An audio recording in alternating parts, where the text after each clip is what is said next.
Hello, I'm Rehanati. Welcome to my stream. So I did a similar stream last week, but I had quite a few technical issues. So I thought I would revisit some of my main points from last week, but just do a deeper dive into the topic of some tips to achieve your fitness goals. Thank you, whoever's just joined. Welcome. I do have a little question. If you're working on any goals, feel free to just say yes or no. And you don't have to share, but if you want to share, you can share what goals you're working on. This particular stream, I'm going to be going through one of the things that I do, which is track my fitness through a spreadsheet. So I'll be going into a deeper dive into that sheet. Into, I guess, some of the things that I actually track, but some of the things that I actually do and why, based on my experience. So just a little bit of a quick intro about myself. So I've been, I just love learning and I love sharing what I learn. So that's why I decided to consistently do live streams every week and sharing something that I've learned from my own experiences or from courses I've done or experiments I've sort of done. So fitness is something I have been, I guess, really religiously tracking since 2016. So prior to that, I would just do activities here and there. So yeah, just wanted to share some of those things that I've learned from my experiences. So I'm just going to share my screen so we can visually see some things. I'm just going to write some notes about some of those tips.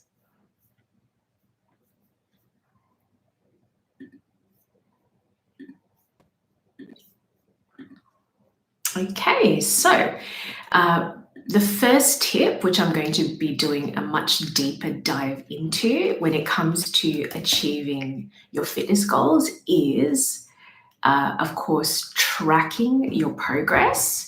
So in terms of how you can track your progress, so there's multiple ways. I'm just going to pop in some notes. So firstly, weight is one way that people do try to track their progress. However, just something to be aware about weight is that it doesn't really give you a true picture of your progress. So I'll just give you an example. So one time I started going to the gym and the gym had one of those scales that gives you a breakdown of your body, you know, your percentage body fat, percentage muscle rate, that sort of thing. And so I remember just before I sort of started like an intense sort of, I'm going to do like a program for the next couple of weeks. So I took my weight. And then 2 weeks later, I took my weight again, and my weight was actually exactly the same. However, the scale gave me that breakdown and it showed me that my muscle mass had increased and my fat percent had decreased. So that just kind of paints a picture of how the weight itself can be deceiving if you just have like a very ordinary scale. So I'm just going to share, like you can easily find a scale. So I'll give you an example. Just let's go to another page. So there's a website. Let's see. So let's just go. If you're in Australia, probably, I think Kmart is in other places in the world, but this is an example of a scale you can get that's not too expensive, but it's a Bluetooth body analysis scale. And so it's like only $29, but it just gives you, oh, looks like it's out of stock, but just basically, this is what you want to look for if you want to look at your weight. So you want to make sure the scale gives you more than just that number, because unfortunately it can be quite deceiving. But yeah, if you just look up body analysis scale, Bluetooth body analysis scale. So the Bluetooth ones are cool because they can connect to your phone. So you can actually have the data automatically go to your phone. So I've got a scale from like Kogan and Aldi. Like there are more expensive ones, but I mean, honestly, the more kind of budget ones have served me pretty much fine.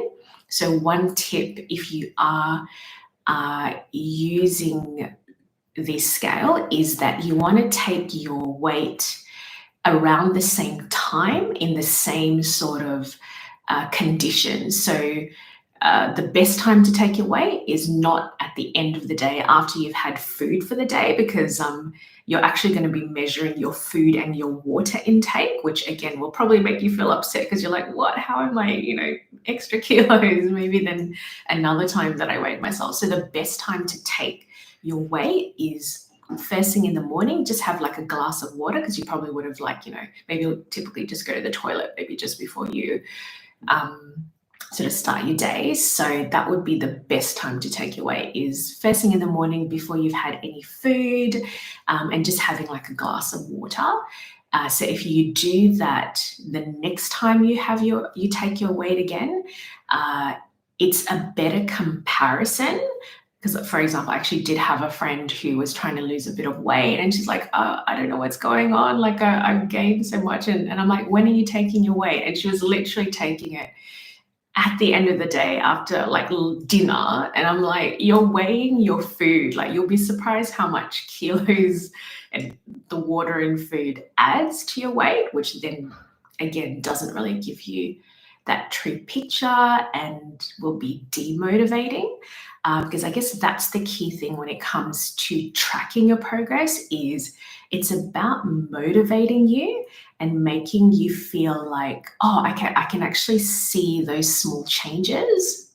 So if you just go back to my notes, so that's the reason why if you don't like the weight, like maybe you just numbers isn't really your thing, or just that number is like just something that maybe you just don't like to see, then what I recommend that's probably better than weight and much more important than weight is taking your measurements. So you don't have to take like every single measurement, but maybe just the key measurements that that maybe you're focusing on. So the measurements I take are just 3 measurements. I take my waist, because that's where you can, your weight. That's where you really will know that you're losing weight if you're trying to lose weight. Measurements of your waist, your hips, and your tummy. So that's what I take, just those 3. But let's say you are really focused on your arms, or just your legs. So I would say don't take too many measurements, only because it's that consistency. Anything that feels hard, you're not likely to maintain. So that's why I keep it as simple as possible. So then my head can't say to me, oh, this is too hard, I can't be bothered. And then I fall off the bandwagon again and again. So yeah, that's just something really, really important that I just want to highlight. Alternatively, some people, don't like numbers at all, and they're more visual. So that's where you could do photos. So basically, it just depends on the person, because I did have a friend who tried photos and she's like, no, I hate looking at myself, and it demotivated her. So yeah, it all depends on ultimately what is it that makes you feel motivated, and sticking with that. So that's the first tip, is tracking your progress. So on that note, I'm just now going to share a spreadsheet that I created for my own personal fitness tracking. And I'm actually going to be selling this sheet as well on my website, but this is a deeper look into it, what I track, and ultimately like how it helps me sort of stay motivated. So I'll just share that shortly.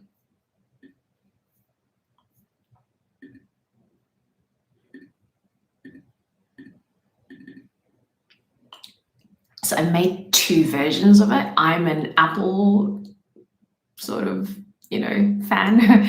So I've used I use numbers, but I have created an Excel version for people who prefer Microsoft. So yeah, let me share my screen.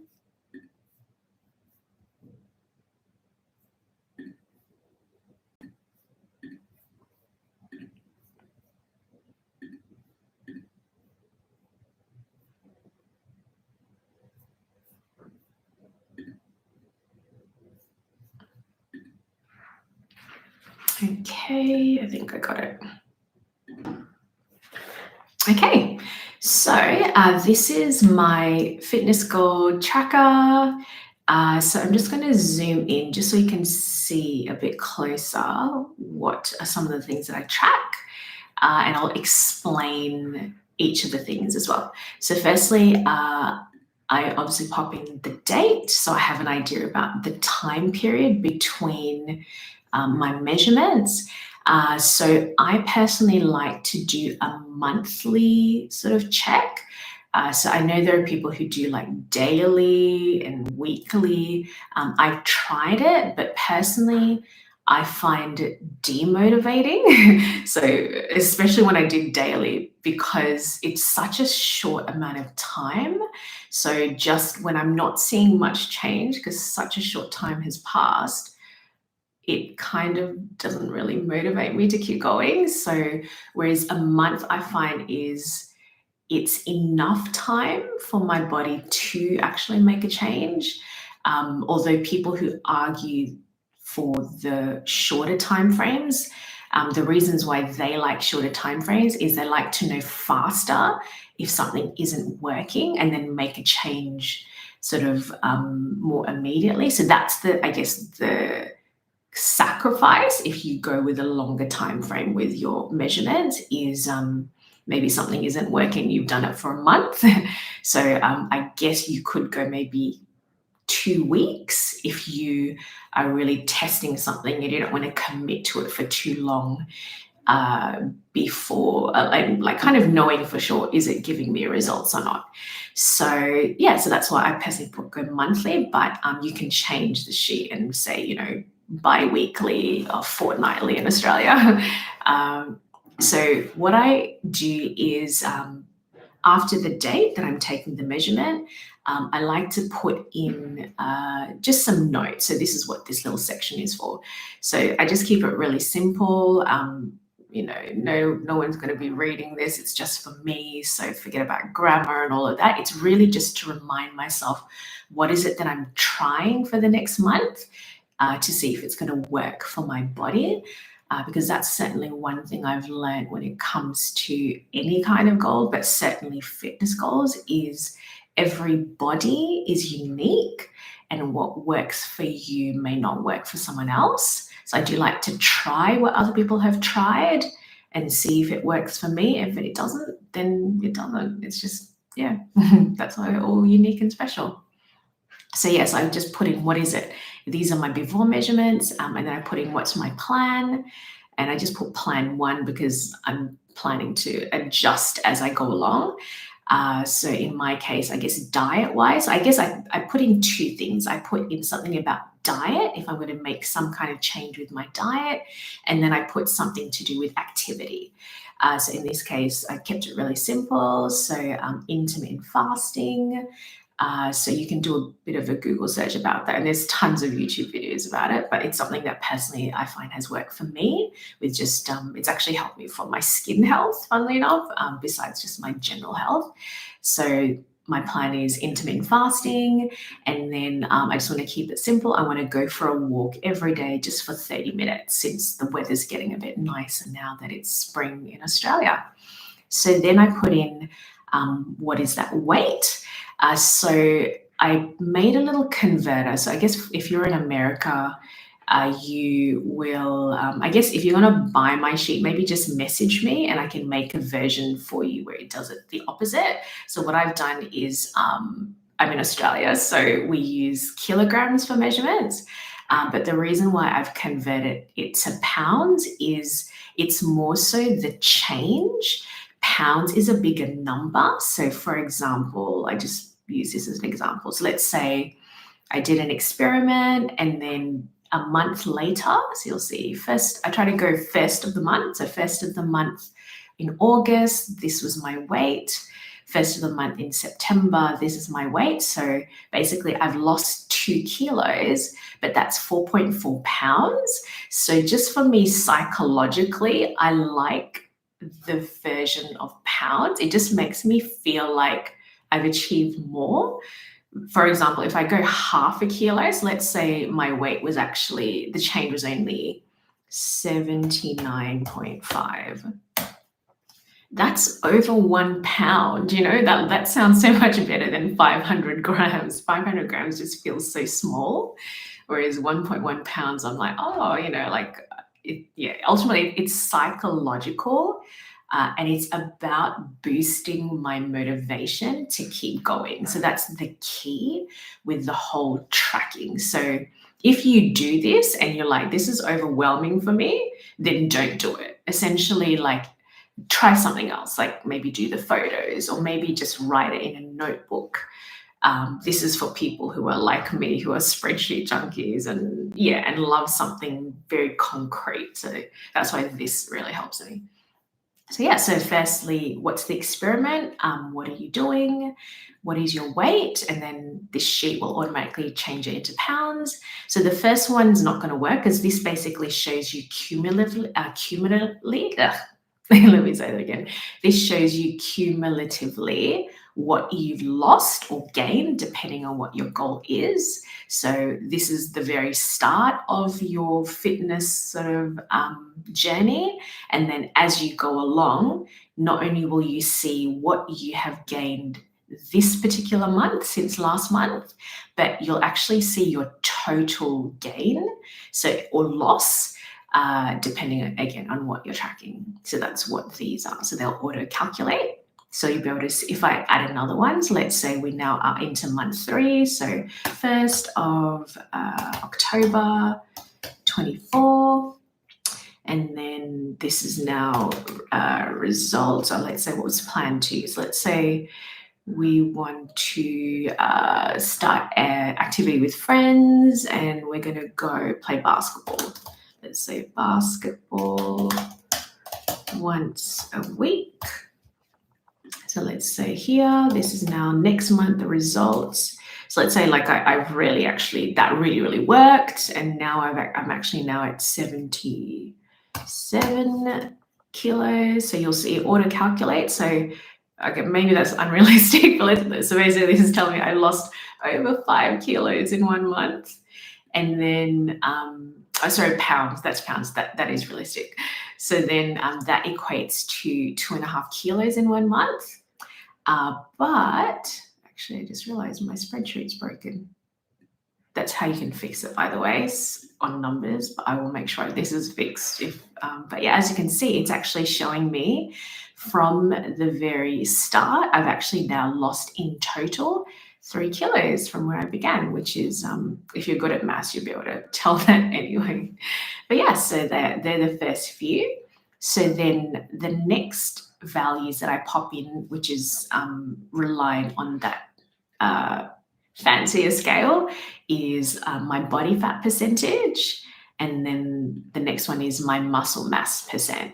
So there are lots of others. There's water and all sorts of stuff. But like for me, I just like to keep it simple. Like for me, I feel like these are the ones that probably are the most important when it comes to sort of understanding my body changes. So they're the ones that I actually record and look at and care about. So yeah, body fat percent. And once again, it'll auto calculate. So yeah, you'll see here, if my body fat percent is now 28%, so that means I've actually lost almost 2 kilos in fat. And then muscle mass, if my muscle mass is increased, it shows me this is my gain or loss. I've actually gained almost 1.5 kilos in muscle. And so that's the other reason why just the number of your weight is not very helpful, because in fact, muscle is heavier than fat. So you might actually end up gaining weight and being like, what is going on? But you are able to fit into, smaller sizes. It's because you've gained muscle and that's heavier than fat. So that is all to do with sort of the scale and the weight, etc. So the next thing I take a note of is my waist. So again, you can change this to, inches instead of centimeters, but I go centimeters. So basically you pop in your waist measurement and then I do hips. And then I also do tummy. So tummy, the belly button area. That's the one I personally find the hardest, the tummy, because it's not quite super exact. So it's just, I sort of just take it as it's a rough guide. So small changes, I don't really find them very accurate just because I feel like I'm not measuring in exactly the same spot each time. But waist and hips I find is a lot easier to, I guess, get more consistent measurements because they're more obvious where those two spots are. So yeah, so then on top of that, just like before, it calculates the total gain and loss as you keep going through your fitness journey. Now, there is something that I've added that you may be querying. If I don't know if someone's noticed this, but there's this WHR value. So what exactly is that? So this is more so for women. So this is something that I learned about when I read a book by Tim Ferriss called The 4-Hour Body. So Tim Ferriss, if you haven't heard of him, he's known for obsessively learning and trying to find hacks in different parts of life. So he wrote a book originally called The 4-Hour Work Week, which was about essentially about entrepreneurship. So he was trying to find the hacks with like, how can you live a very kind of nomadic life, almost like be able to just work very little but get the greatest output. So it doesn't necessarily mean you're only working 4 hours a week, but it's more the concept of how can I put in 20% effort and get 80% of my results. So he did a book then on cooking, same concept, but he also did one about the body. And so it's quite a useful one if you, just are curious on learning ways of what is it according to him and his testing is the fastest way to, lose weight, to gain weight, etc. So one thing he talked about, which was the first time that I heard about it, which I thought was quite interesting, was this concept of waist to hip ratio. So this is more for women, but essentially he was saying that like I guess for women who are wanting to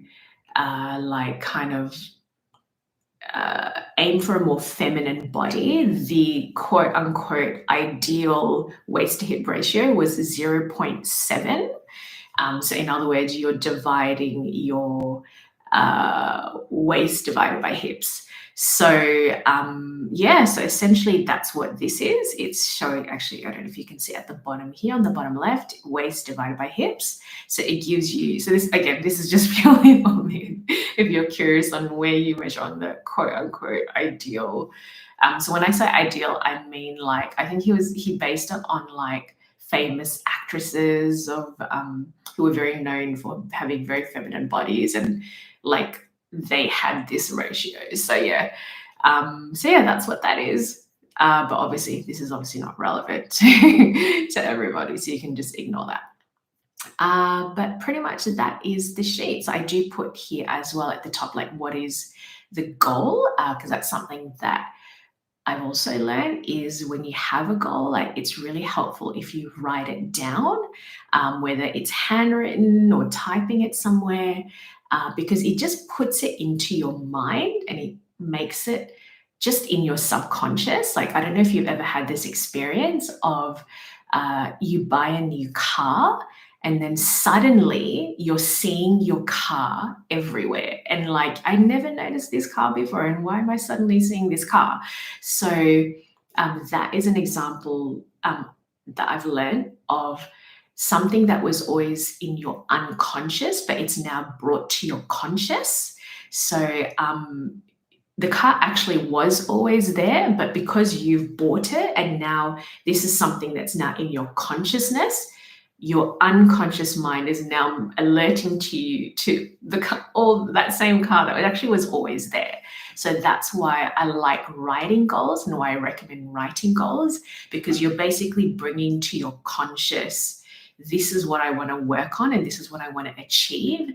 And then you're suddenly going to start noticing things around you that's to help you. So, for example, you might just be walking and suddenly you see, at your local community center, there's like a dance class and you love dancing, as an example. So you'll be like, oh my God, I never thought of dancing as an activity for losing weight, but I forgot that I loved doing this when I was young. So yeah, that's why I have that at the very top. What is the goal? And it doesn't, again, have to necessarily be a value per se. I'm just a numbers person, so I like values. It could be, fitting into a particular dress that you bought, for example, that you, like maybe were able to fit into in the past. So yeah, so it could be that. So you would literally write that down here. So that's just something to sort of look at and be like, okay, yep, this is why I'm doing all of this. It's to achieve this. So I'll just show you the the Excel version of the sheet. It's pretty much the same, just slightly different colors. So give me a moment.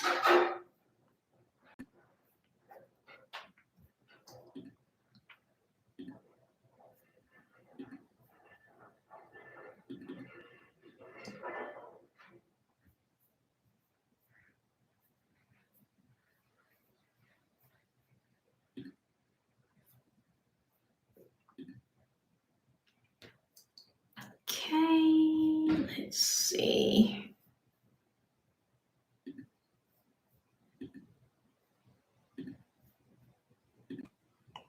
Okay, so this is an Excel version. So as you can see, it's literally the same. I don't know. Yeah, I can zoom in. So same thing. Yep, you just populate your values and then it'll auto calculate, and I will actually make sure I fix this as well, since I realize that this one does not auto calculate. But yeah, for people who don't know too much about Excel, you just drag the corner and then it'll automatically adjust and copy across that formula all the way down. By the way, I've made this sheet so you can keep extending the value beyond how much I put in, but this is 121 entries. So if you're doing monthly, like I recommend, and what works for me, that will be your fitness goals for the next 10 years. So I think it should be hopefully enough. But otherwise, definitely I recommend, if you do purchase this sheet, the spreadsheet from my website, save, keep a master copy just in case you stuff it up and you mess it up. So that way you're like, oh no, I can't undo and I'm stuck. Or obviously, contact me if you're really stuck. But otherwise, just keep a copy as a master that you don't touch as sort of the template, just in case, and then make changes to a copy of it. So that would be my tip. But otherwise, that is so that's a bit more about that one thing when it comes to your fitness goals, which is tracking your progress. So let's go back to our notes.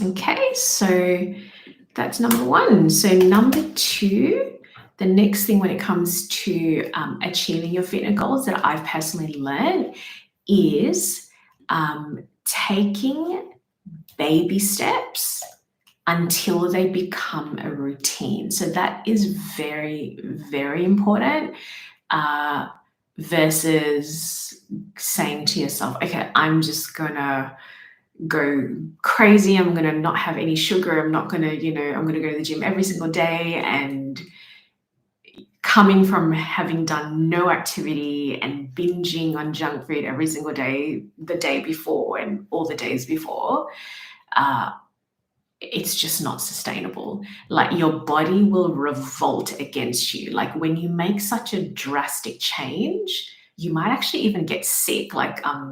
And this is like, I'm not kidding, like even healthy changes, if you do something so suddenly that it's a shock to your system, your body, it's so foreign that your body might be like, what the hell is going on, and make you sick.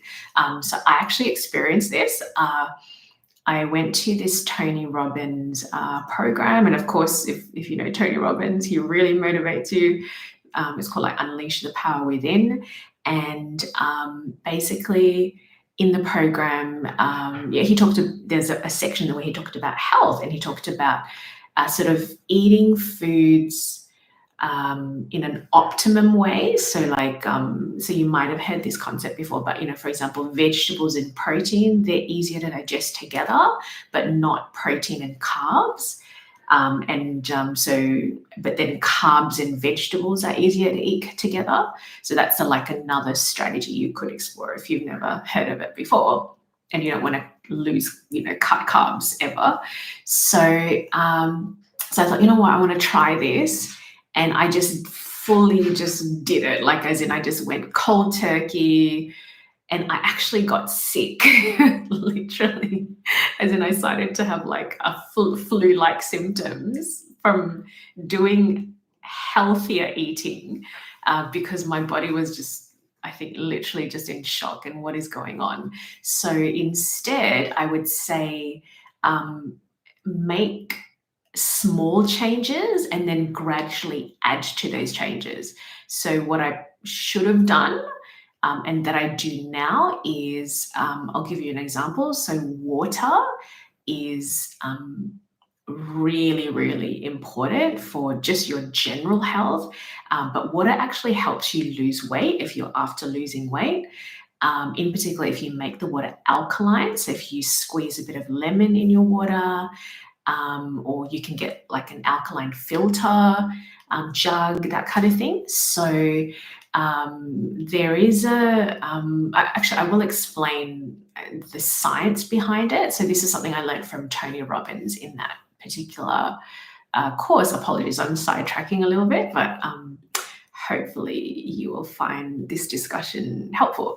So he talked about how people who are trying to lose weight, but they don't drink enough water in particular, like they don't have much of greens as well. So the problem is that our bodies are so full of toxins, and when we have lots of like red meat as well, that increases the sort of toxicity in our body. So we might be exercising and trying to lose the fat, but the fat is actually protecting your internal organs. So it's almost like cushioning and covering and protecting your organs. So sometimes people go through this experience of they're like really working out and they're not really losing the fat. And it's actually because the body's trying to protect the internal organs from that extra toxicity in your system. So when you eat more greens, if you find that hard, at the very least, when you drink alkaline water, so that's water with like a squeeze of lemon in it, it actually has an alkalizing effect in your body, and it helps, basically makes your blood more alkaline. And so the body will be like, oh, okay, so it's safe now. It's a bit more safe now for our internal organs, and it actually will let go of the fat. So I actually had a friend, because I told a friend this, and she actually experienced this, where I told her just drink water, but a squeeze of lemon. She wasn't drinking much water, and she was trying to consistently just to have like, say, a liter of water a day, whereas prior she wasn't even doing that. And like after the next time we caught up, which is probably like a couple of weeks later, she's like, Ray, I've lost like over a kilo. And I was like, what? And that's all she did. Her normal day. She's a busy mum, mind you, so she's always running around. But all she did different was she started drinking alkaline water every day, and the fat was just like dropping off her, mashallah. So yeah, so going back to taking baby steps. So if you've never done anything before, just do 1 to 3 small changes. and then build on that. So do it until you're like, okay, this is my norm now. So I didn't used to drink water, but now I'm drinking water every single day. I'm drinking water before my meal, because I've also heard that that helps with you feeling full quicker versus you stuff water at the end and you can barely fit it in. So if you just did just that one little change, and then when that's like your norm, you add another change, it just becomes your lifestyle instead of this fad that you do for up to a month and then you give up on. So yeah, so that's definitely another really key tip is take baby steps until they are a routine, and then slowly build on that. Cool. So the next tip is something that I mentioned in my introduction. No, it doesn't like me. Let's make that a bit bigger. Which is one size does not fit all. And this is actually why I personally like to experiment, and that's why I made that sheet, and that's why I track. So, for example, there's so many diets around, the keto diet. I'm not even going to get started on diet. There's just too many. But I guess if you're aware, especially because this is about feeling motivated to keep going on your fitness journey. So it's demotivating if you hear that it's worked for someone and you try it and it doesn't work for you. So that's why I wanted to really make a point of sharing this one, which is just be aware that because every single body is unique in terms of like our genetic, ethnic, background and makeup, it will affect how your body responds when it comes to, the diet you might try and the kind of exercises that you might do, et cetera, et cetera. So yeah, I just wanted to just reinforce that really important point. So the next one is something as well that I mentioned it last week, but I just wanted to revisit that, which is the activity choices that you make. I recommend start with what you already enjoy. So, maybe think about your childhood, because this is something I learned from Ty Lopez. Like he's more of like a business sort of entrepreneur dude. But there's quite a few things that I've learned from him that I find useful just for just day-to-day life. And one of the things that he talked about is sometimes the clue to succeeding, is certainly when it comes to fitness and health, is actually in our childhood, because there's almost like this nostalgia attached to things that you might have done in your childhood. So for me, it's basketball. Like when I was in high school, I played, I actually never learned how to play basketball properly. So I wasn't even shooting properly. It was just like, however. But I remember playing basketball in high school every single recess and lunch. And it was just like a place of joy for me. And when I remembered that, I was like, okay, I need to play basketball again. It's such an intense activity. Like you will lose weight really, really fast, especially if you're coming from not having done it before, and obviously diet. You're not going to overeat, etc. But like for me, it's fun. Like I'm really competitive, so that's why I enjoy it as well. So it just reminded me, versus when I try to go to the gym, like it's just, I didn't really grow up with a gym, whereas I think some people might have, maybe their parents were into gym, and so maybe gym is for you because you have sort of experiences, or positive experiences or memories relating to it. But for me, no, it's not the gym. I do gym and I've done gym, but if I do gym, at most I'm there 3 months with a very specific goal. And once I achieve the goal, I'm out. Like, I even tell the gym people, like, I'll be honest with you, I'm only going to be here probably up to 3 months. And they're like, oh, trying to keep me there longer, but yeah, they won't be able to, because it's just not me. So yeah, that is something else just to be aware about, which is when you're choosing your activities, start with something you already enjoy, because again, that's already sustainable, and just do it more often. Maybe add a bit more intensity to it. So let's say it's walking.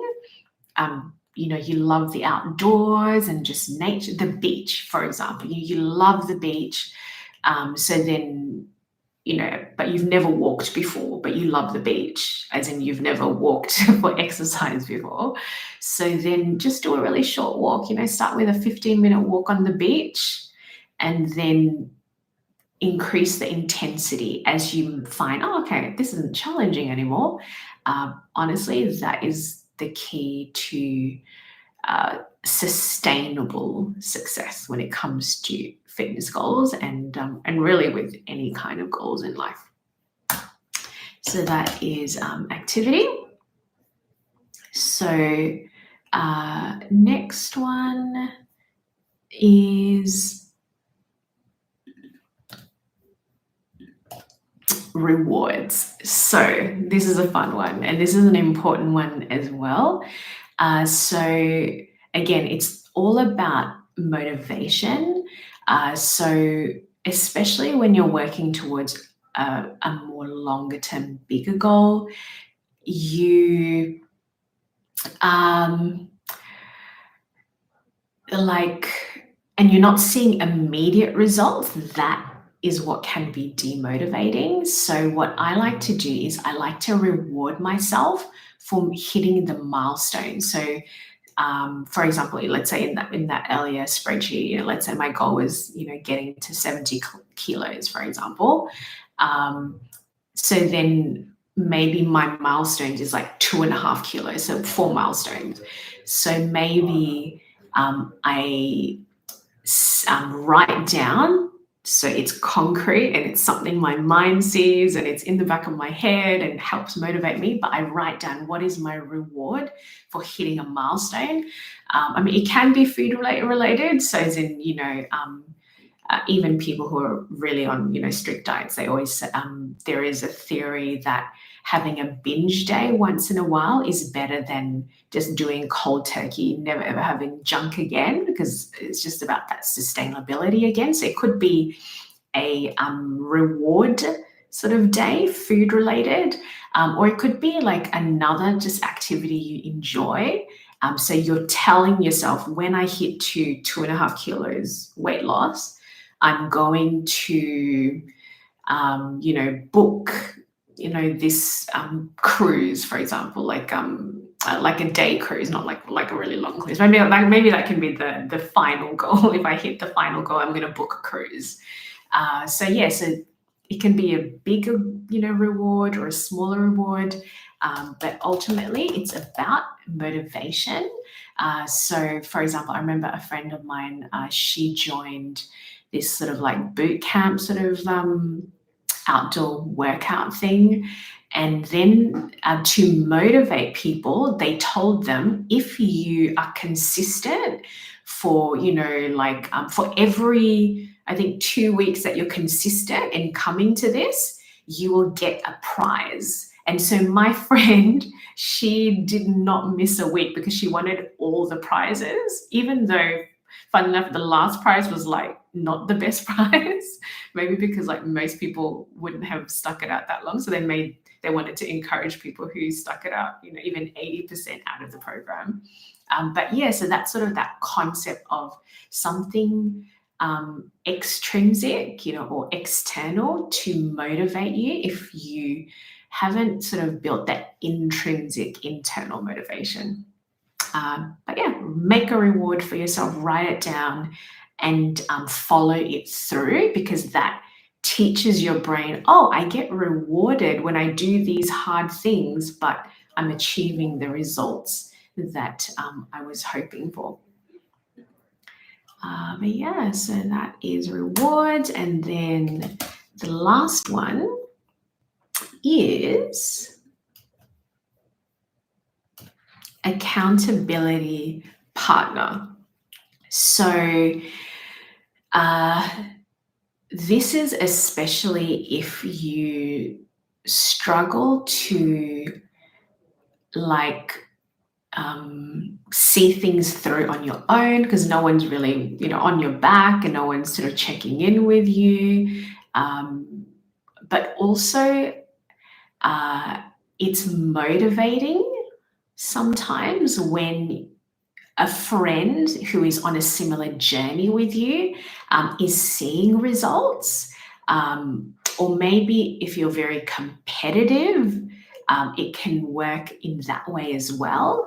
So I'll just write a couple of little notes. It could be like if you're competitive, then it gives you this boost of, oh my God, my friend is already like 20% towards her goals and I'm only 10% towards. So I want to beat her. So it could be that your competitive nature, but it could also be just being inspired by others. But also the whole accountability partner is, it's essentially that person checking in on you. So I'll give you a couple of examples. So one is Fitbit. That's certainly something really simple that some people have kind of bought and then joined the community, and that's really helped them towards their fitness goals because of that sort of peer aspect. They're just not on their own, but they're seeing. So one, it's accountability partner because whoever's in their Fitbit group can see how many steps they've done a day versus someone else. So it kind of is like, oh, like I'm the worst one in the group. I better, get onto it. I remember me and a friend, we got a Fitbit together and we made a little group for the two of us, and it really brought out my competitive side. Like when I saw that she'd done more steps than me in a day, like forget about going outside. I was just doing laps inside my house because I had to beat her. But also it's just that she can see my steps as well. So yeah, it can, I guess, help you in various ways. But the biggest one is it's someone sort of just checking in on you. Otherwise, no one can sort of see your results. And I guess even with results, you don't necessarily have to share the specifics. If, like they're private, you don't necessarily have to. But I'll give you another example. I did create like a little WhatsApp group for just a few of my close friends who have, they're all their own personal fitness journeys. And so in the group, we would sort of share our progress. No one had to share, what's your starting weight or measurements or anything. But what you could share if you're comfortable is, after doing, certain activity, like in our case, we were trying out these at-home workout videos. So then you could share what the difference was after like a couple of weeks or whatever, and just seeing the results of some of my friends. Like, I'm like, I can't believe you're getting these results. And that inspired me. And I was like, man, you're just so like inspirational. I can't believe and that sort of, and I guess that kind of that positive community, especially, I don't know if you want to necessarily do it so publicly because unfortunately, you get the naysayers. So you want to keep it to people you really, really trust and who, have genuine love for you and want the best for you. And so that's the caveat when it comes to finding an accountability partner. It's not just anyone that should be your accountability partner. You do have to think about who you choose. But yeah, that pretty much is the main things that I wanted to discuss about some of the things I've learned along the way that have really helped me towards achieving all of my fitness goals so far.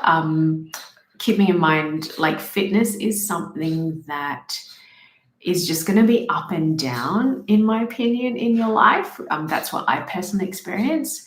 And I'd say it's ultimately because, life will throw challenges at you. Please excuse my stomach. I'm intermittent fasting, so I've not had any food, and I won't eat till about another hour or so. So, so I think that's just something I would say to not get sort of caught up on is you might be achieving your goals for a certain period, and then maybe life throws at you some challenges and you fall off the bandwagon. But just pick yourself back up and just I guess give yourself permission to ride those ups and downs as just really being a part of life. And ultimately, if you've got these key principles, it's going to be easy for you to get back into the swing of things. But yeah, other than that, thank you so much for the people who dropped in. And if you found this useful, please do share it with others. And as mentioned at the start, if you like the idea of my spreadsheet, it'll be available on my website, which is in the description. I'll also share the link for the scale that I shared, the Kmart scale. Actually, I might try find one that actually is in stock, because it looks like that one was out of stock. But I'll just share a couple of links of the scale, if that's something that you wanted to look into getting. But other than that, thank you for joining me. It was great. It's just great to be with you and great to have a few of you drop in. Until next time, thank you.